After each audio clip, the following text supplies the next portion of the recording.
काचा बंद असून सुद्धा ब्लॅक मध्ये धूळ कुठून येते याचा काही शोध मला अजून लागला नाही. सकाळी साईडवरती गेल्यानंतर कृष्णची गाडी येणार होती आणि त्यासाठी मला रस्ता बनवून द्यायचा होता आणि तेजस ठाकूरने डंपरच्या काड्या खोलून मोठं कष्टाचं काम केलं होतं म्हणून त्याला लोडरमध्ये विराजमान करून खाली वर केलं. पावसामुळे काही गाडीतली क्रशन व्यवस्थित खाली झाली नव्हती. मग राहिलेली क्रशन बकेटने खाली करून घेतली. खाली केलेली क्रशन मला सगळ्या प्लॉटमध्ये डिवाइड करून टाकायची होती आणि लोडरमध्ये थोडासा चिखल झाला होता. मग ब्लॅक पलचा लोडर सगळ्यात आधी क्लीन करून घेतलं. दुपारचं जेवण एकत्र करायचं म्हणून चिखलासोबत एवढा संघर्ष करून तेजस ठाकूर पर्यंत पोहोचलो तर तेजस ठाकूर टँकरमध्ये निवांत ताणून झोपला होता. आणि हे असते खरे ऑपरेटिंग लाईफ. पाणी सुद्धा एवढ्या मोठ्या बॉटलने प्यायला लागतं.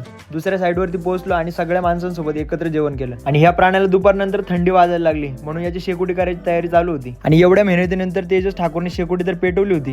मग शेकोटीच्या नावाखाली सगळ्यांना धूर खाऊ घातला. ते म्हणत नाही का, नशीब खराब तर काय करेल अशोक सराफ. आमचं सगळ्यांचं पोट शेकोटीमधली धूर खाऊन खाऊन भरलं होतं. याचं मात्र शेकोटीमध्ये हवा फुकून फुकून पोट परत रिकामं झालं होतं.